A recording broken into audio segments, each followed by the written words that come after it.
Le prochain présentateur, c'est M. Philippe Gachon. Son titre, c'est l'adaptation pour l'eau et la biodiversité. Philippe Gachon a obtenu son doctorat en 1999 à l'UQAM en sciences de l'environnement, suivi d'un post-doctorat Pêche et Océan Canada, Institut Maurice Lamontagne. De 2003 jusqu'en 2014, il fut chercheur scientifique à Environnement Canada au sein de la division de recherche sur les impacts et l'adaptation et au Centre canadien de modélisation et d'analyse du climat. Depuis décembre 2014, il est professeur d'hydroclimatologie à l'UQAM. De 2017 à 2019, il fut titulaire de la chaire stratégique de recherche sur les risques hydrométéorologiques liés au changement climatique. De juin 2019 à juin 2022, il fut directeur du Centre de recherche, études et simulations du climat à l'échelle régionale. Philippe Gachon dirige actuellement avec des collègues de l'Université McGill, de l'UQAC et de l'INRS-ET le réseau Inondation intersectorielle du Québec, qui regroupe 18 universités et plus de 170 chercheurs à travers le Québec. Son expertise comprend la modélisation du climat régional, les phénomènes météorologiques extrêmes, les scénarios climatiques régionaux et les risques hydrométéorologiques associés et les conséquences des aléas météorologiques et climatiques sur les systèmes naturels et humains. Accueillez M. Philippe Gachon. Bonjour, merci beaucoup pour l'invitation. Je vais essayer de pas trop déranger votre digestion. Je sais qu'on vient de manger. Je vais vous parler de toutes sortes de choses. C'est sûr qu'avec mon background, je ne veux pas être imposteur. Je ne suis pas biologiste. Je vais vous parler un tout petit peu de biodiversité, mais surtout des problèmes liés au changement climatique, aux risques et tout ce que ça peut impliquer, évidemment, sur notre territoire, l'aménagement du territoire, etc. Et je vais apporter, suite aux discussions qu'on avait eues, pourquoi on a besoin de passer d'adaptation à la gestion de risque. Alors d'abord, quelques juste définitions de quoi on parle quand on parle de changement climatique, puis compléter un peu ce qui a été dit par Gilles et quelques présentations de ce matin. C'est quoi les risques associés au changement climatique? Pourquoi ce fameux 1,5 degré est aussi important à ne pas dépasser? Je vais expliquer exactement pourquoi. Qu'est-ce qu'un risque? Comment on définit ça? Puis quels sont les risques associés à l'eau? On va parler un tout petit peu de biodiversité, changement climatique. Comment le Canada et le Québec se positionnent par rapport à tous les changements en cours. Après ça, on va parler de changement climatique, l'échelle historique, les projections futures. Quelques exemples de risques hydrométéorologiques ici au Québec avant de conclure. Vous l'avez tous vu, j'imagine que vous lisez ça le soir avant de vous endormir. On en a parlé un tout petit peu ce matin. Je vais surtout insister sur ces deux aspects-là. Changement climatique, on est rendu à peu près à 1,2 degré de réchauffement par rapport à la période pré-industrielle. Puis les scénarios, juste pour le mentionner, ça c'est vraiment des données récentes, on est actuellement dans une trajectoire qui va nous emmener, si on continue comme ça, avec l'augmentation du taux de CO2 qu'on a, on est à peu près à 421 ppmv, partie par million en volume, pour le CO2, on est autour de ça. On espère tous qu'on va éviter d'aller là, okay? Mais on est là. On n'est pas là. Okay? Ça, là, c'est le scénario qui nous a parlé tout à l'heure. C'est le scénario du GIEC. Ce 2,6, c'était nous permettre justement de limiter notre réchauffement à 1,5 degré. Qu'est-ce que ça signifie 1,5 degré ou 2 degrés? Si on prend juste l'exemple de certains systèmes qui sont régulièrement affectés, les plaines inondables, on voit qu'au fur et à mesure qu'on atteint ces seuils de 1,5 degré, on passe de risques modérés à des risques élevés, voire extrêmes. Donc, juste pour cet aspect-là, on l'a vu, Baie-Saint-Paul est un bon exemple de ce qui s'est passé cet été. 2 inondations en l'espace de 6 mois, répétitives, ça engendre évidemment des conséquences majeures. Encore une fois, on est à 1,2 degré. Mais je vous montrerai tout à l'heure qu'on se rapproche du 1,5. Les extrêmes, encore une fois, au-delà de 1,5 degré, on voit qu'on passe de risque modéré à risque élevé, etc. Au-delà de 2 degrés, là, on est vraiment dans les scénarios qui nous amènent à des risques extrêmes ou très élevés. parlera pas des autres à côté, là, je ne veux pas vous faire peur, là, la distribution des impacts, là, mais tout simplement pour dire que les seuils de réchauffement engendrent automatiquement des effets à la fois sur les systèmes uniques, mais aussi reliés à l'augmentation des événements extrêmes. Je vais revenir à ce que Gilles disait tout à l'heure. Ça, ce n'est pas une figure que j'utilise dans mes cours. Comment on définit un risque? De quoi on parle? Juste pour vous mentionner, certains travaillent dans les ministères. On a appris la semaine dernière que M. Bonnardel, ministre de la Sécurité publique, était en train de revoir la loi sur la sécurité civile. C'est une bonne chose. D'abord, poursuivre les travaux et l'évolution, évidemment, qui est faite à l'échelle internationale. Parce que la définition des risques, telle que vue pour la sécurité civile, n'a pas été revue depuis 2008. Date à l'époque où on avait la loi, encore une fois, qui est en train d'être revue. Alors un risque qui provient évidemment des aléas. Ça, je ne reviendrai pas là-dessus, on en parlera un tout petit peu tout à l'heure. Mais à ne pas confondre l'exposition et la vulnérabilité. Vous pouvez être exposé, si vous n'êtes pas vulnérable, vous n'êtes pas nécessairement au même niveau de risque. Deuxième élément, pour revenir aussi un peu à la définition que Gilles vous a donnée tout à l'heure. L'exposition et la vulnérabilité n'affectent pas juste les conséquences. Elles affectent le risque. Des débordements d'égouts, des systèmes mal adaptés qui finissent par déborder, créent un débordement, donc créent un risque. Okay? Donc c'est vraiment une combinaison de ces trois facteurs. Et plus on étudie les risques et leur évolution, évidemment dans le contexte du changement climatique, plus on se rend compte que c'est une interaction vraiment entre ces trois composantes. L'autre chose aussi extrêmement importante, surtout au niveau municipal, ici c'est ce qu'on appelle la barrière qui nous permet d'éviter que l'aléa se transforme en risque avec des facteurs d'exposition et de vulnérabilité. C'est notre limite à l'adaptation. Et c'est pour ça qu'on fait intervenir un autre facteur dont a parlé Gilles ce matin, notre capacité à faire face. Et je vais vous donner un exemple tout bête, les feux de forêt cet été. Est-ce que tu étais en été au Canada et au Québec d'ailleurs en capacité à faire face? La réponse est non. Plus le climat va évoluer, plus cette composante-là va augmenter, plus on vieillit, plus on devient vulnérable, notamment à la chaleur intense, plus on est nombreux sur Terre, plus on est exposé, plus notre capacité à faire face doit évoluer. Fondamental. Si nos gouvernements ne comprennent pas ça, nos élus, j'ai un problème, vous avez un problème, nous avons un problème. Okay? Puis d'ailleurs, une des choses qu'a fait le gouvernement du Québec, c'est donner 20 millions à la Sopfeu pour augmenter leur capacité à faire quoi? Non pas avoir des hélicoptères, mais juste à communiquer pour l'intervention. Je sais parce que j'ai travaillé sur les feux de forêt cet été avec mes collègues du Service canadien des forêts. Bon, tout ça pour dire que les risques, c'est vraiment une dynamique, une interaction entre trois facteurs, plus notre capacité à faire face.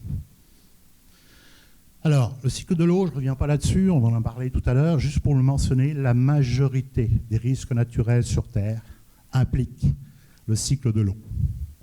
Les inondations et les tempêtes sont les deux risques naturels les plus fréquents sur Terre, et ça inclut évidemment au Canada. Okay? Autre chose aussi, vous ne le verrez pas, c'est trop loin pour vous, on est là. 70% de la superficie de la planète, c'est de l'eau, c'est de l'océan. Le réchauffement dans l'océan a atteint des valeurs qu'on n'a jamais vues. Jamais. Nous venons de battre, depuis le mois de mars-avril l'année dernière, toutes les années les plus chaudes, depuis le relevé évidemment des données océanographiques. Depuis, ça fait à peu près 10 mois consécutifs que nous battons jour après jour, mois après mois, des records de température dans l'océan. Ça signifie que le système est en train d'accumuler une quantité de chaleur, je vous montrerai tout à l'heure avec les données, qui vont faire en sorte qu'on va avoir de plus en plus d'évaporation. La précipitation ici à Châteauguay, à Montréal, ça ne vient pas des Grands Lacs pour l'essentiel. Ça vient de l'Atlantique, ça vient du Golfe du Mexique. Si l'océan se réchauffe, ça veut dire plus d'évaporation, plus de condensation, plus de transport d'humidité sur nos régions. Alors, qu'est-ce que ça implique, le changement climatique et l'effet sur le cycle hydrologique? Je vais accélérer un petit peu. plus d'humidité dans l'atmosphère, je viens de le mentionner. À peu près une moyenne de 7% par degré Celsius. Et on se rend compte que les dernières données, je travaille notamment sur des modèles à très très haute résolution. D'ailleurs, c'est nous qui vous fournissons les modèles qu'utilise Oranos à l'UQAM. On se rend compte que les précipitations horaires changent à des taux plus élevés que ce 7% par degré Celsius. Ce que ça veut dire, c'est que plus on réchauffe, plus on va avoir des intensités très fortes sur des très courtes périodes de temps. Donc, problème d'inondation pluviale, évidemment. Des nuages convectifs plus importants, l'orage plus intense, intensité des précipitations. J'ai mis en bleu tous les éléments qui vont affecter la biodiversité. L'évaporation des plantes, surface aussi. Tous les organismes sont en train d'être modifiés, évidemment, par cette composante en surface qui change. Ruissellement des eaux et circulation de l'eau dans le sol. J'ai des sols qui font aussi, mais ça veut dire aussi automatiquement les organismes qui sont affectés dans le sol. Cryosphère, alors toute la glace marine, la neige. En ce moment, vous le savez, on est dans un hiver, j'en parlais tout à l'heure. On n'a pas beaucoup de neige. On a un tel déficit de neige, j'imagine pour ceux qui l'ont entendu ce matin à la radio, entre 40 et 50 feux qui sont encore en activité en Alberta. Après une saison de feu qui a été exceptionnelle. Parce que le feu coud encore dans le sol, il n'y a pas eu assez de précipitations. Juste pour mentionner aussi, ceux qui suivent l'activité, nous avons battu 2 records. Des records de froid au mois de janvier en Alberta, dans l'ouest du pays, et des records de chaleur avec 17 degrés au mois de janvier. C'est exceptionnel en l'espace d'un mois. Bon, l'intensité des systèmes qui vont augmenter, le cycle de gel des gels augmente, ça aussi ça affecte la biodiversité, événements de pluie sur neige qui vont augmenter avec des effets dominos, régime hydrologique, crue, étiage, niveau de la mer qui augmente et qui augmente avec une rapidité exceptionnelle, surtout ces dernières années. Alors, biodiversité, rapidement, de quoi on parle? Ben, évidemment, ça décrit toute la vie sur Terre, c'est-à-dire les différents gènes, espèces, écosystèmes qui cohabitent dans la biosphère, dans les différents habitats, paysages et régions.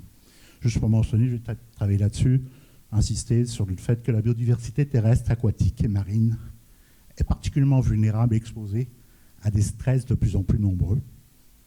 Et tout ça de façon de plus en plus intense et rapide. Nos écosystèmes ont un impact aussi pour nous permettre de réduire l'impact du changement climatique. Je suis bien placé pour en parler. En face de chez moi, il y a une des plus importantes zones humides qui va être démantelée pour accueillir Northvolt. C'est la plus importante zone humide de tout ce qui reste. Il reste 3 zones humides dans la rivière Richelieu, le long de la rivière Richelieu. Ça impacte évidemment, ça a un effet pour réduire les effets des inondations, pour préserver la biodiversité, etc. Donc il faut faire attention à ça, c'est des éléments extrêmement importants. La nature nous aide, il faudrait peut-être aussi de temps en temps y penser et la préserver. Plutôt que d'installer des usines, je pense qu'elles pourraient être installées ailleurs. Bon. C'est un corridor aviaire extrêmement important aussi. La connexion entre le mont Saint-Bruno et le mont Saint-Hilaire via cette zone écologique extrêmement importante pour certaines espèces. Bon. Quelle est la situation? Après ça, je vais passer rapidement sur historique et futur. Pourquoi on a un problème aussi en particulier au Canada? D'abord, c'est notre géographie qui crée des défis particuliers. On a le plus large éventail d'environnements au monde, notamment la forêt boréale la plus importante, et aussi des impacts majeurs des gels du pergélisol, feux de forêt. Juste pour mentionner, l'année dernière, la superficie brûlée de toutes les forêts au Canada, c'est entre 2 et 3 fois les émissions totales de gaz à effet de serre du Canada pour 1 an. C'est majeur. Bon, tout le reste, inondations, maladies vectorielles aussi, on est affecté. Le plus long littoral au monde, bordé par 3 océans, en particulier, on est très exposé évidemment au niveau de la mer, en particulier au Québec. Le pays possède tous les systèmes météorologiques qui ont des impacts sur Terre. Tous. On a les cyclones tropicaux qui affectent évidemment de temps en temps la côte Est, extratropicaux qui sont parmi les plus intenses au monde, les inondations lentes. Nous avons les inondations qui durent le plus longtemps de toutes les inondations à travers le monde. Encore une fois, un exemple de celui qui a affecté la rivière Richelieu, 60 jours. Il n'y a pas d'inondation qui dure 60 jours dans le reste du monde. Et aussi, on a des inondations rapides, des flash floods. Sécheresse, feux de forêt, vagues de chaleur, vagues de froid, tempêtes de neige, de verglas, de grêle, tornades et vents violents, des tornades de plus en plus fréquentes. On en a vu beaucoup, évidemment, cet été. Et le Canada et le Québec se réchauffent à peu près à un taux de 2 à 3 fois plus important. J'en parlerai juste après. Alors, juste pour mentionner aussi, on peut mentionner les inondations. C'est 40% de tous les désastres naturels au pays. Et c'est 75% de nos dépenses d'accord d'aide financière en cas de catastrophe. Vous le savez, j'imagine, il y a des élus ici. Qui payent? C'est nos impôts. 60% de la note, c'est le fédéral. Après ça, c'est les assurances quand on en a, puis le provincial, puis évidemment d'autres, on va dire, joueurs importants pour payer les dégâts. Alors, changement climatique. Là, je vais vraiment passer rapidement parce que je voudrais vraiment avoir du temps d'échange et de questions. Alors, pour revenir, on regarde notamment le rapport du GIEC, nous disent que depuis 2000 ans, on a varié à l'échelle globale. Et les moments, c'était un peu plus chaud, un peu plus froid, mais sur des intervalles de à peu près 0,5 degrés, plus chaud ou plus froid. Vous voyez à quelle vitesse la rapidité du réchauffement s'est fait, notamment au cours du XXe siècle. Là, on est rendu là, à peu près à 1,2 degré. Et comme je vous le mentionnais tout à l'heure, l'océan, mais aussi, est en train de se réchauffer de façon majeure. Je vais insister sur deux courbes. Celle-là, c'est la quantité de réchauffement accumulée par l'océan sur la profondeur près de la surface de 0 à 300 mètres. Ça, c'est de 0 à 2000 mètres. On voit au fur et à mesure des années, pas juste en surface qui se réchauffe, mais c'est également jusqu'à 2000 mètres de profondeur. L'océan est en train d'accumuler une quantité de chaleur qui va être extrêmement lente à évacuer. Et une nouvelle étude vient de montrer que si on revient un tout petit peu en arrière, avant le XVIIIe siècle, on montre en fait que l'océan a déjà atteint ce 1,5 degré, 0,5 supérieur aux estimations du GIEC, et que nous allons atteindre, juste pour la partie océanique, le 2 degrés d'ici 2030. Wow! J'ai un problème, vous avez un problème, nous avons un problème. Je le mentionne, c'est... vous savez que l'Assemblée nationale a obligé tous les députés à suivre une formation sur le changement climatique. Vous savez qu'il n'y en a aucun parmi les experts qui a contribué au rapport du GIEC? J'ai un problème, nous avons un problème, vous avez un problème. C'est pas montrer ça à nos députés. En tous les cas, pas à ma connaissance. Alors, dernier élément, le GIEC a montré à quel point, en fait, quand on regarde les aérosols, par exemple le charbon, ça a des effets refroidissants, mais si on fait le total, c'est ça qui permet d'expliquer ce 1,2 degré de réchauffement. C'est indubitable. Alors, ça engendre évidemment des vagues de chaleur qu'on a vues qui sont exceptionnelles. La semaine dernière, j'ai une étudiante cubaine qui veut s'en aller en Espagne. Il faisait 27 degrés en Espagne. Barcelone a fait venir des navires, il n'y a plus d'eau, pour évidemment ravitailler sa population. Événements extrêmes de précipitations, sécheresse, feux de forêt et l'océan qui s'acidifie avec une perte de biodiversité associée. Alors, rapidement aussi en termes historiques. Le Canada, si on regarde, ça c'est issu d'un travail de mes collègues d'Environnement Canada, publié en 2019, montrant que ça c'est la tendance à l'échelle globale. On n'a pas de données vraiment au nord avant 1948, donc juste sur la période 48 à 2016-2017. Globalement, on avait un réchauffement d'à peu près 0,7 degrés à l'échelle globale. Au Canada, dans son entier, on parle de 2 degrés et au nord, de plus de 3 degrés. Donc, 2 fois à peu près la moyenne globale sur l'ensemble du Canada, 3 fois au nord. Juste pour, je vous ai mis, regardez pas le détail, mais c'est toutes les années depuis 1940, depuis 1950. Les températures moyennes à l'échelle canadienne, 2013, c'est en rouge en haut. Ça a battu l'année la plus chaude, qui était 2010. pour la température maximum et deuxième pour la température minimum. Donc le Canada, on a battu un record pour la température moyenne, la plus chaude jamais observée depuis le début des relevés météorologiques. Alors, ça c'est la tendance sur l'ensemble du Canada sur la période 50-2020, donc à peu près 2 degrés de réchauffement cette période-là. Ça c'est les précipitations, on en parlait tout à l'heure. Ça vient des données d'ailleurs qui viennent du centre européen, qu'on utilise pour regarder aussi, faire le suivi des conditions. Ça c'est les tendances de précipitations à l'échelle annuelle. Je ne parle pas à l'échelle quotidienne, horaire ou mensuelle. Regardez les endroits où ça augmente le plus dans nos régions. Ça veut dire, dans celui du Québec, je plaisante, mais on parlait tout à l'heure 20% d'augmentation pour les facteurs de drainage urbain. On est rendu sur l'échelle annuelle entre 10 et plus de 20 mm de précipitations par décennie. Ça veut dire plus de 70 à 120 mm en l'espace de 71 ans. Donc c'est les quantités plus importantes et souvent c'est les précipitations qui apparaissent à des échelles très courtes, horaires en particulier. Ça c'est la tendance sur la température, l'augmentation de la température, juste ici pour le Québec, pour les bassins versants du Québec. 2023 est la 4e année la plus chaude. Encore une fois, c'était 2010, juste pour le Québec. Pour le Canada, c'est vraiment 2023. Alors,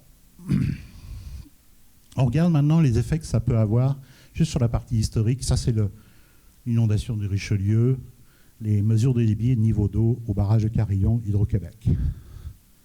2017 a battu 74-76 en termes de débit. 2019 a battu 2017 en termes de débit. Ça, c'est la tendance sur les précipitations justement au mois d'avril. Et on voit qu'il y a déjà une augmentation de 500 mètres cubes par décennie du débit à Carillon. C'est en cours. Okay?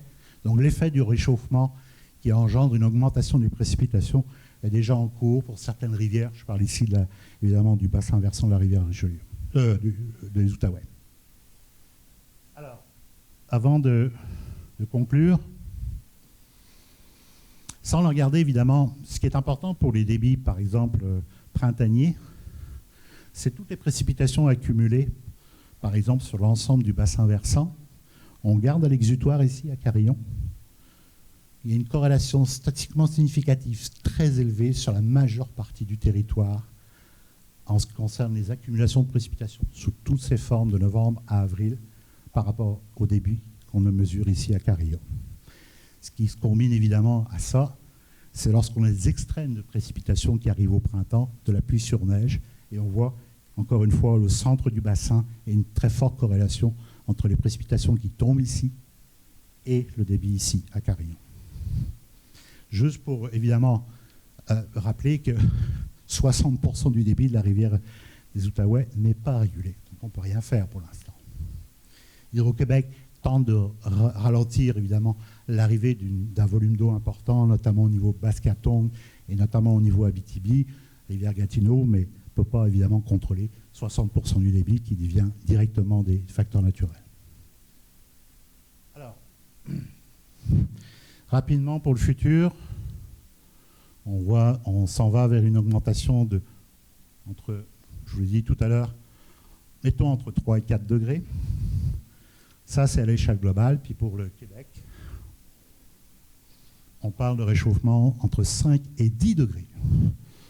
Ce n'est pas les simulations que tu as vues tout à l'heure qui viennent d'Ouranos. Ça vient d'un projet d'intercomparaison de tous les modèles régionaux pour l'Amérique du Nord, dans lesquels d'ailleurs mes collègues de l'Environnement Canada collaborent, y compris nous à l'UQAM. Donc, vous voyez, le réchauffement, il est plus important d'ailleurs dans l'est du pays qu'il est dans l'ouest. Pourquoi ? La fonte de la glace dans la baie d'Hudson. La perte de neige aussi sur le masse continental. Et ça affecte évidemment beaucoup le réchauffement plus important dans l'est du pays, évidemment au Québec qu'ailleurs dans l'ouest. Et l'ensemble du Canada, en particulier ici sur le nord du Québec, va connaître une augmentation évidemment des précipitations associées à ce réchauffement. Ça, on parle vraiment pour la fin du XXIe siècle. Alors, je termine avant de conclure. Au fur et à mesure qu'on augmente les températures, ça c'est pour différents horizons temporels, on voit une augmentation de la précipitation, ça c'est pour l'horizon le plus lointain. Et surtout, on augmente l'intensité et l'occurrence des précipitations. Donc au fur et à mesure qu'on augmente le réchauffement, on augmente la probabilité d'avoir plus souvent de la pluie sur neige, en particulier au mois d'avril, et surtout les intensités de 28 à 41%. Donc le 20%, soit on a acheté un jeton en l'air, soit il y a des hydrologues qui n'ont pas parlé aux météorologues. J'ai rien contre Gilles, on va se reparler de toute façon, mais je sais qu'il y a beaucoup d'hypothèses qui sont utilisées à force de ne pas se parler. Okay? Ces simulations-là, ils viennent de modèles, évidemment, une comparaison de modèles, et il y a du développement en arrière. Donc il faut se tenir évidemment informé des nouveaux développements qui viennent essentiellement du réseau universitaire. 90% des publications dans le domaine du changement climatique, d'ailleurs, viennent des universités. Bon. Je dis bien 90% et ça dépend des endroits. Les endroits, c'est moins important, notamment en santé, parce que l'INSPQ ou d'autres agences de santé publient beaucoup aussi. Alors, conclusion. Le taux de réchauffement s'est accéléré. L'année 2023 est un exemple. Est-ce que 2023 va être symptomatique de ce qui nous attend au cours des prochaines années? Posez la question, c'est y répondre. Il est irréversible. Il est irréversible. Le passé n'est plus garant de l'avenir. À l'âge que j'ai aussi, pour certains aussi dans la salle, ce serait le fun d'utiliser les statistiques pour faire dire aux statistiques du passé ce qu'on voudrait savoir dans le futur. C'est fini tout ça. Les précipitations qu'on a eues cet été n'ont jamais été observées dans certains cas dans toutes les séries historiques que nous avons ici au Québec. Nous rentrons dans ce qu'on appelle un nouveau régime. Je vous ai montré tout à l'heure le 1,5 degré et 2 degrés. Vous savez, c'est quoi un point de bascule?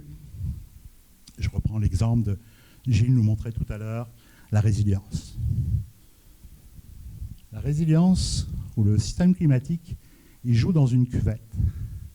Mais la bille, quand elle va passer le sommet de la cuvette, elle va tomber dans une autre cuvette dans laquelle nous n'avons jamais connu un état de ce type-là. Pas de mémoire d'homme depuis que l'Homo sapiens est là, ça fait 2,5 millions d'années. On n'a pas de réchauffement connu depuis 4 millions d'années. Donc nous rentrons dans un total inconnu, pas de référence historique. Les statistiques sont de plus en plus caduques.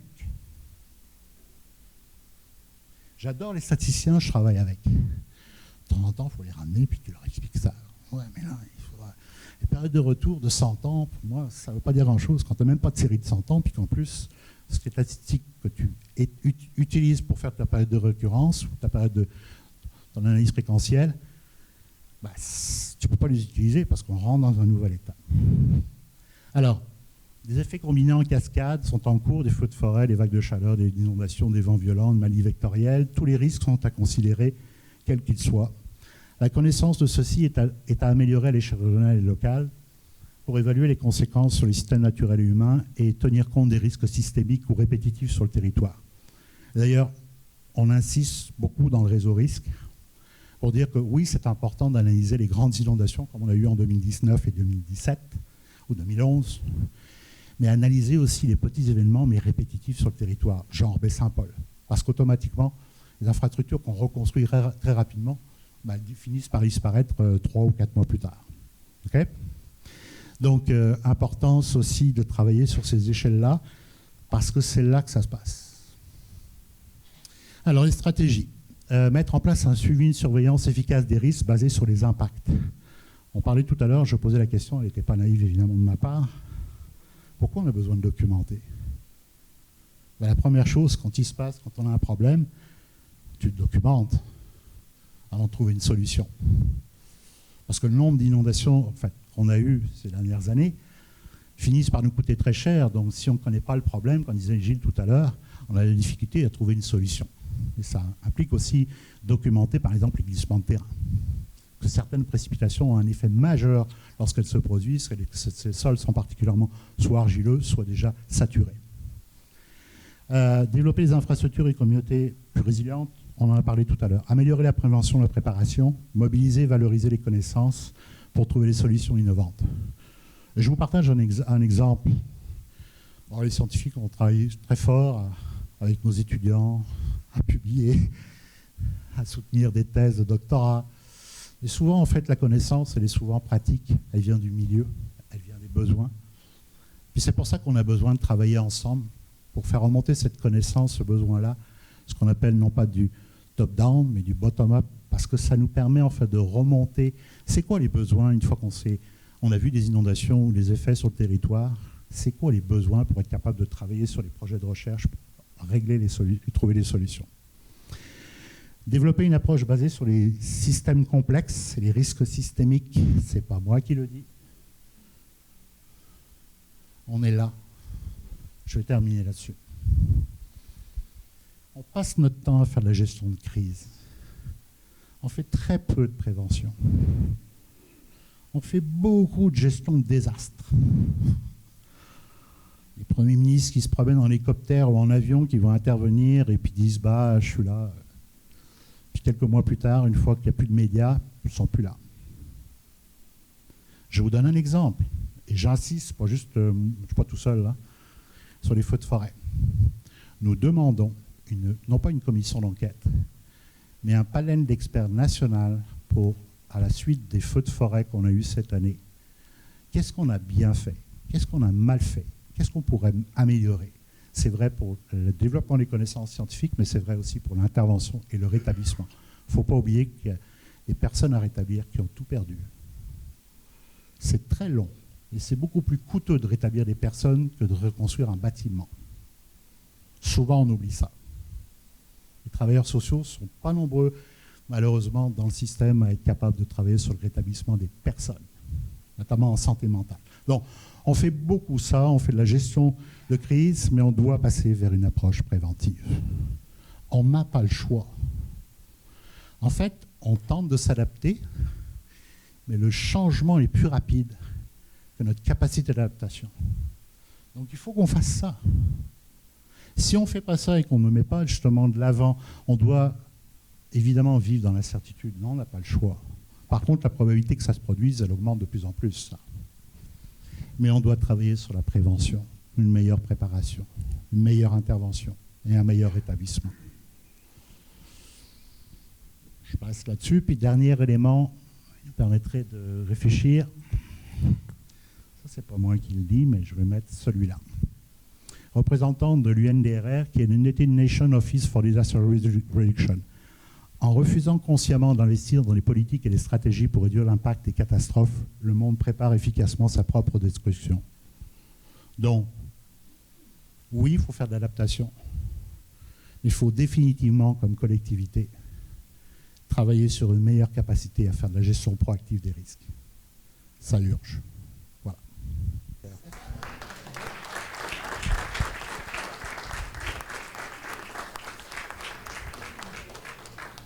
Merci, Dr Gachon. C'est une superbe présentation. J'imagine qu'il y a plein de questions. On n'a pas grand temps. C'est une belle présentation. Est-ce qu'il y a des questions?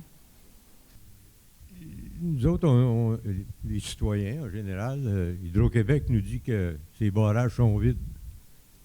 Alors, comment ça fait qu'ils ne se remplissent pas avec toute la pluie qui tombe?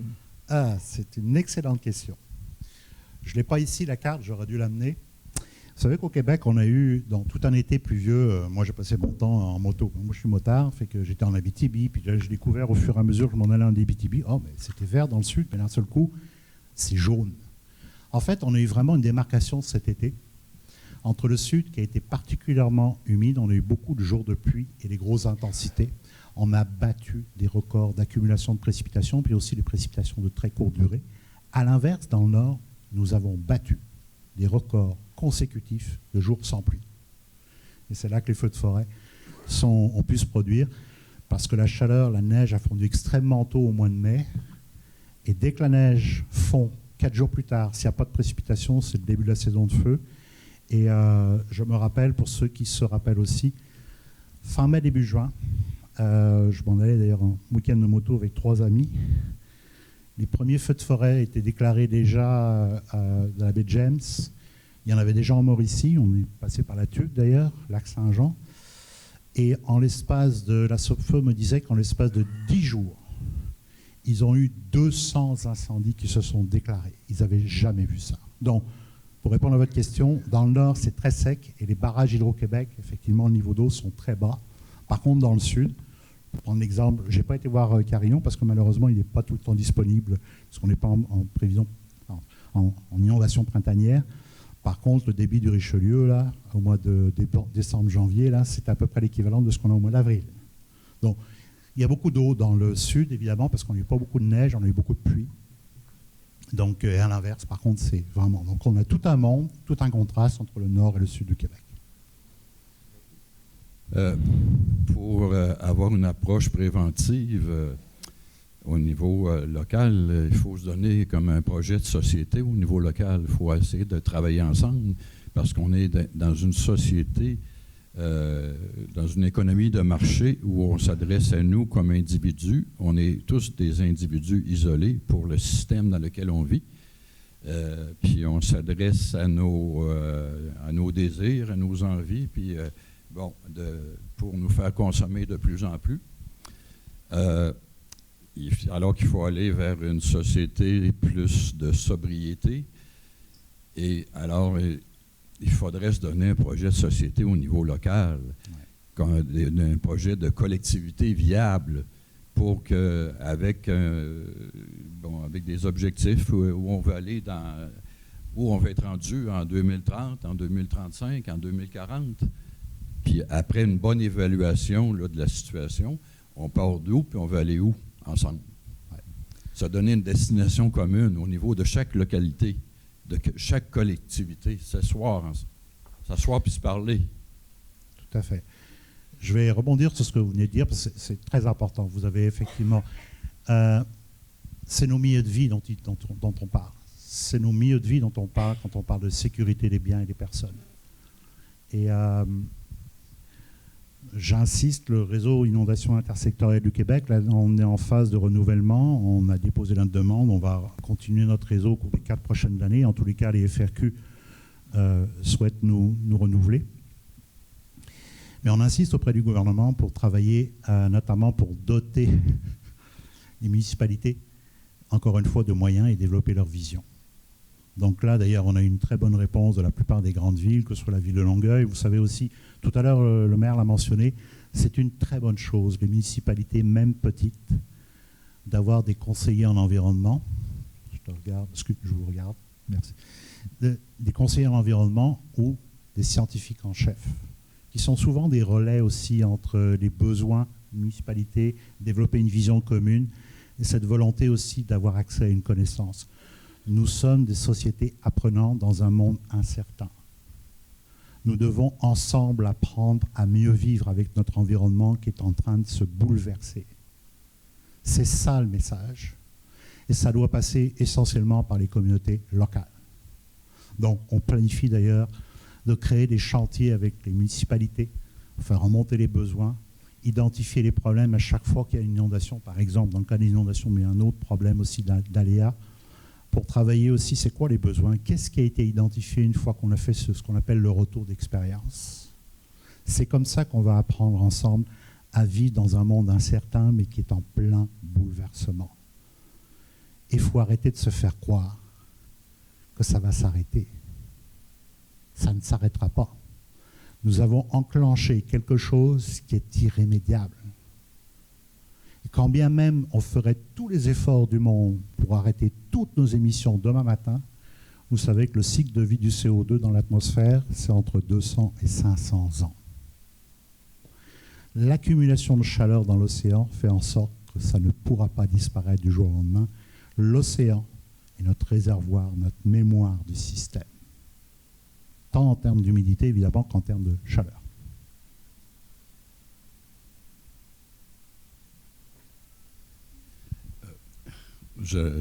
Disons que je reviens à ce que vous avez dit, vous avez parlé de milieu de vie. C'est parce qu'aujourd'hui, les décisions se prennent trop souvent loin des milieux de vie. Alors, je dis c'est presque tout le temps, Puis notre gouvernement actuel a tendance à centraliser encore plus, alors qu'il faudrait aller vers la décentralisation. Vous avez parlé d'un autre mot très important, les besoins.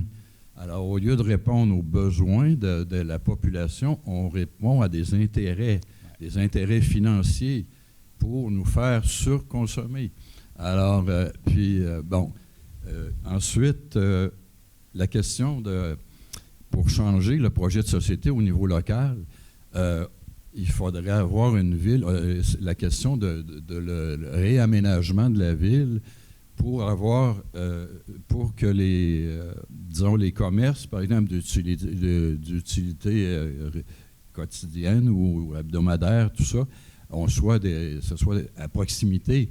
Alors qu'on puisse aller à pied ou à vélo ou un autre véhicule du genre pour se déplacer, qu'on ne soit pas toujours obligé de prendre l'auto, faire moins de place à l'automobile dans nos villes. Puis ça suppose un réaménagement de la ville. Il faut se donner une vision dans ce sens-là. Tout à fait. Mais je partage votre point de vue. Tout à l'heure, quand j'ai mentionné aussi la bourse du carbone, en fait, on a des leviers souvent qu'on n'utilise pas. Puis vous avez raison, les décisions se prennent souvent loin des lieux de décision locales. Et elles dépassent souvent en fait les besoins pour représenter des groupes d'intérêt qui sont parfois étrangers à nos besoins locaux. Je ne rentrerai pas dans le dossier Northvolt, on en a parlé la semaine dernière avec le comité de citoyens à Belleuil. On a appris des choses extraordinaires de la part d'un prof de l'UQTR en économie qui nous dit que, et c'est pour ça que je vous donne cet exemple-là, il n'y a pas d'effet levier local. L'innovation, elle ne se fera pas ici au Québec. Nous ne sommes pas un joueur important en batterie. On va acheter des batteries, et c'est sûr, on en a besoin. Mais on va dépouiller Paul pour habiller Jacques. À Montérégie, vous le savez, notamment dans mon secteur, beaucoup de PME ont une crise, non pas d'emploi, mais d'employés. Donc on va dénuder l'un pour habiller l'autre, sachant que l'innovation et la technologie n'est pas développée ici. L'économiste, quand on a vu ça avec les citoyens, on s'est dit, mais qu'est-ce que c'est que cette histoire? C'est quoi la raison économique? C'est quoi les groupes d'intérêt qui ont fait en sorte que ce projet-là est en train de se développer sans BAP? Ben oui, puis merci pour la présentation. Très facile à suivre malgré tous les gros tableaux et échelles.